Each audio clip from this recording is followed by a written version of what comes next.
je disais, nous arrêtons seulement dans on peut périr par manque de connaissances. Or, si nous continuons les textes de Osée 14, nous verrons que Dieu dit, parce que tu as rejeté la connaissance, je te rejette. Jésus-Christ n'était pas venu juste pour nous, juste pour mourir à la croix, mais il était venu pour nous apporter la connaissance.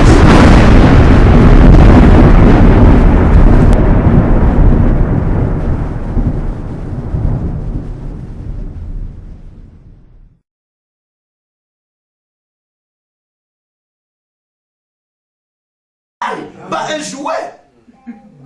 Parce que vous comprenez. Amen. Donc quand on est encore enfant, c'est-à-dire quand on n'a pas encore assez de connaissances, assez de maturité spirituelle, on se contente des petites choses.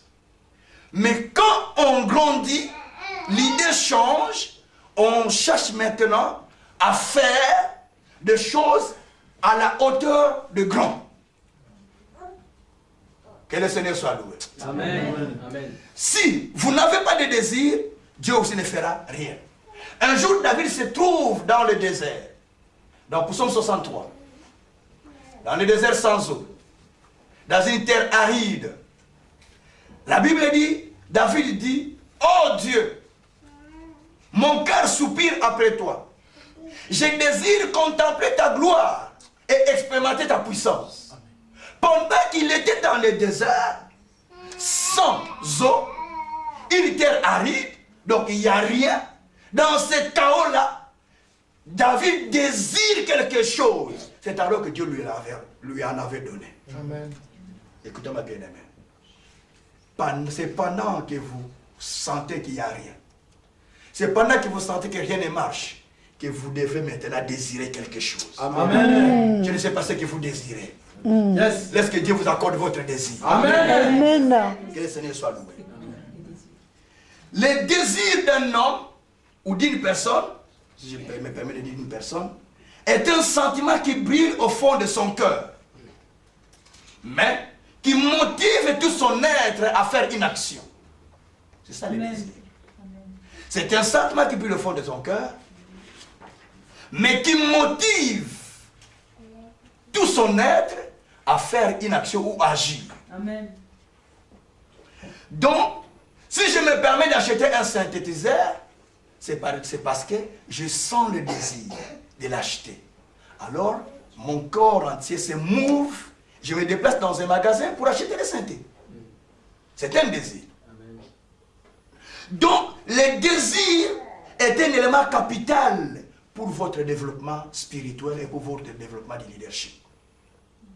Certaines personnes vivent, même les pasteurs que nous sommes, ils vivent sans désir. Les dimanches, quand ils voient un grand nombre de gens, alléluia, le Seigneur nous a bénis.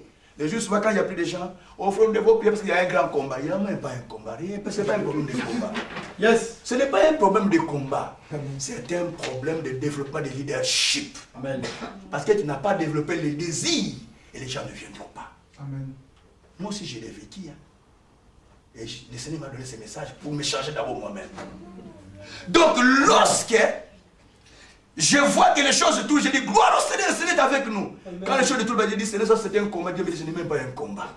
C'est parce que tu n'as pas le désir maintenant d'aller plus loin. Dis à ton voisin, est-ce que tu as le désir d'aller plus loin? Est-ce que tu as le désir d'aller plus loin? Que le Seigneur soit loué. Alléluia. Gloire au Seigneur. Amen. Job dit ceci dans Job 32, verset 18 à 21. Il dit, au-dedans de moi, c'est comme du vin qui cherche à s'éclater. Je soupire au fond de moi-même. Il y a plein de propos. Il faut que je parle pour respirer. Je cherche maintenant à me contenir, mais je n'arrive pas. Alors finalement, il faut que je parle afin que je respire. Vous savez, au fond de vous, il faudrait qu'il y ait des désirs qui brillent, qui ne vous donnent pas du repos, qui vous poussent à agir. Malgré ce que les gens peuvent dire, vous vous dites, mais non. Peu importe ce que les gens peuvent dire, mais au fond de moi, il y a les désirs qui brillent, qui brillent, qui brillent, qui ne me laissent pas tranquille, qui me poussent à accomplir quelque chose. Amen. C'est ça ce que vous devrez faire. Quand vous ne sentez pas un désir, alors ne faites pas ce que vous voulez faire.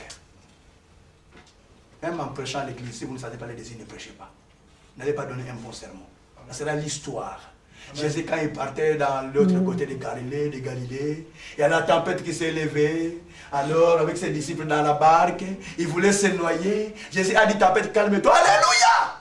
Jésus a dit, alléluia! Puis une prédication, mais sans alléluia. Je ne vous dis même pas alléluia. Vous avez dit, entendez alléluia. Je ne suis pas de ce genre. Je vous donne la parole. C'est vous qui allez dire amen, c'est pas moi. Amen. Amen. Une prédication, mais sans alléluia déjà. Sans alléluia. Si tu mets sans alléluia, ça prend une minute bien. 30 secondes, ça pourra faire déjà quelques minutes. Donc, le temps de la prédication est parti. Donc, tu n'as rien donné, tu n'as donné que des alléluia. Non! Cherche à avoir les désirs au fond de votre cœur. Car votre désir sera comblé par le Seigneur. Amen. Merci Saint-Esprit. Qu'est-ce qui bouillonne au fond de ton cœur? Qu'est-ce qui brille? C'est ça ce que Dieu attend de toi. C'est ce qui brille que Dieu va faire avec toi. Lorsque les idées sont très bien fixées, ils deviennent bouillonnantes comme du vin sans issue. C'est alors que vous passez au stade de vivre maintenant la gloire de l'Éternel. Et que Dieu commence maintenant à répondre. Merci Seigneur de gloire. Vous savez, quand le désir brille, moi j'appelle ça un stade où personne ne peut vous empêcher. Quand le pasteur a commencé à aimer Mina, il m'a dit, papa, j'ai trouvé une femme. J'ai dit, où? C'est qui? Oh, je ne vais pas vous dire les noms, mais vous allez comprendre. J'ai dit, mais non, dis-moi. Oh, mais la fille de ta fille, la fille de ma fille, c'est qui encore? Oh, la fille de maman, j'ai dit, non, Philo, non. J'ai commencé à m'énerver, j'ai dit, non. Je n'ai pas voulu, je me suis opposé à maintes reprises. Il est là. Papa Jacob, c'est là. Maman, était là, elle allait vous dire. J'ai dit, non, je ne suis pas d'accord avec ça.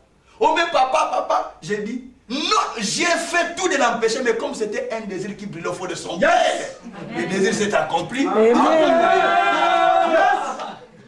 Alléluia. Tu ne peux pas empêcher un désir. Amen, papa. Dis à ton tu ne peux pas empêcher mes désirs. Tu ne peux pas empêcher mes désirs. Dis, tu ne peux pas empêcher mes désirs. Du fait que les désirs, on ne les voit pas, ils sont instoppables. Amen. Amen. Laisse que ton cœur ait des désirs. Amen. Comme ça, tu vas aller plus loin. Amen. C'est ça d'ailleurs le leadership. Amen. Que le Seigneur soit loué. Amen. Alors, si tu es prête à avoir le désir, Dieu aussi sera prêt à faire quelque chose avec toi. Amen. Amen. De toutes les façons, vous êtes un facteur déterminant de votre avenir. Amen. Amen. Dieu bouge quand vous bougez. Amen. Il a dit ce que vous liez sur terre sera lié dans le ciel. Yes. Amen. Ce que vous déliez sera lié dans le ciel. Amen. Vous pouvez me dire ce que vous avez lié cette année ici. Qu'est-ce que vous avez décidé pour cette année ici? Qu'est-ce que vous avez comme désir pour cette année ici? C'est cela que Dieu va faire pour vous. Amen. Si vous n'avez rien, Dieu ne fait aussi rien. Vous allez rester des années où Dieu n'agit pas. Oh, le Dieu des Américains, lui, c'est le même Dieu que vous priez. C'est le premier d'avoir le désir dans votre cœur. Merci Saint-Esprit. Le deuxième élément, c'est la décision. Écoutez-moi bien. Pour être un leader qui réussit, il faut être un homme ou une femme de décision. Il est dit dans Job 22, versets 27 et 28, à la décision que tu prendras, 22, Job 22, versets 27 à 28, la Bible dit qu'à la décision que tu prendras sera ta réussite. Amen. Amen. Donc, si tu décides à quelque chose, par là, il y aura la réussite. Amen. Si tu décides à rien, il n'y aura aussi rien. Dieu travaille avec les gens qui décident sur leur propre sort. Amen. Amen, papa. L'avenir n'est pas derrière. L'avenir est devant. Amen. Écoutez-moi bien. Lorsque vous vous trouvez dans une situation quelconque, le problème, ne regardez plus derrière. La Bible dit de passer même plus à ce qui est passé. Le problème est regarder devant. Car l'avenir n'est pas derrière, mais l'avenir est devant. Amen. Souvent les gens regardent derrière, il m'a fait ça, ce qui s'est passé. Quand vous posez ce qui s'est passé, alors l'avenir tourne vers derrière, et maintenant le derrière devient devant. Et rien ne marche, rien ne marchera plus. Donc notre avenir est devant nous. Lorsque les problèmes nous arrivent, les gens n'ont pas besoin de comprendre de quel type de problème qui leur était arrivé, mais ils ont besoin de comprendre quels sont les moyens qu'il a utilisés pour avoir des solutions à ces problèmes. Amen. Quelqu'un m'a compris? Amen. Merci Seigneur. Vous avez des difficultés, des problèmes. Vous vous retrouvez en face d'une situation, même à l'église, même dans une société, dans un couple, peu importe. Mais les problèmes, ce n'est pas ce qui vous est arrivé que vous allez raconter aux gens. Ça, même si vous les racontez, ils vont vous dire, oui, c'est toujours comme ça, frère. Ah, mais je t'encourage de faire encore d'efforts. Hein. Mais les problèmes, quels sont les moyens que vous avez mis en place pour sortir de cette situation? C'est ça qu'on appelle un leadership. Qui peut dire Amen? Amen. Il y a encore Amen, non? Amen. Gloire au Seigneur. Donc, vous avez besoin de décider. Votre décision va influencer votre réussite. Amen. Amen, papa. Nous sommes artisans de notre avenir. Car il est dit, chaque maison est bâtie par quelqu'un. Mais celui qui fait toutes choses, c'est Dieu. Amen. Hébreu qui dit ça, Hébreu 3. Donc, celui qui fait tout, c'est Dieu. Mais c'est nous qui devons d'abord bâtir afin que Dieu fasse toutes choses. Alléluia. L'entreprise que tu veux faire, ce n'est pas Dieu qui viendra le faire. Dieu te donnera l'intelligence, les capacités, les moyens, Amen. lorsque toi tu décides de le faire. Amen. Quand tu veux te marier, tu n'as pas besoin en fait d'argent, mais tu as besoin d'abord de l'intelligence pour pouvoir réaliser le mariage. Amen. Quand tu auras l'intelligence, alors Dieu donne tous les moyens qui vous permettent que la chose puisse se faire. Amen. Ne traînez plus au célibat d'ailleurs. Amen. Parce que c'est facile, tu as déjà la réponse. Que le Seigneur soit loué. Amen. Donc, dans ce stade de décision, aucun diable ne prend compte de mettre le bâton sur les roues. Laissez le diable tranquille. Il a déjà été vaincu une fois. Depuis lors, il est sous les chaos. Nous sommes dans la position de victoire. Tellement que vous lui cédez la place, vous lui donnez cette gloire, tous les jours vous combattez, vous combattez, vous combattez pour lui, alors il vous suffit d'avoir des stratégies, des principes qui vous permettent de réussir dans la vie. Vous réussissez comme un leader réussi. Amen. Que le Seigneur soit loué. Amen. Dans chaque année, ayez des décisions fermes. Ayez des décisions qui vous permettent d'aller de l'avant. Un vrai leader, prenons l'exemple d'une entreprise. Dans chaque entreprise, on vote un budget pour l'entreprise chaque fin de l'année, n'est-ce pas? Dans un gouvernement, on vote un budget pour l'année qui suit. Donc, ceci veut dire qu'un vrai leader doit avoir un projet, un objectif, une décision, un but qu'il poursuit pour cette année-là. C'est ça qu'on appelle un leader. Devenir un leader, ce n'est pas le fait d'être seulement pasteur. Un administrateur communal, c'est un leader, non? Votre maire de la commune, c'est un leader, non? N'est-ce pas? Amen.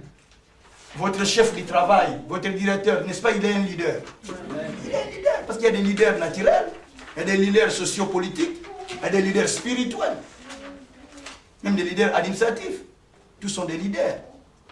Que le Seigneur soit loué. Amen.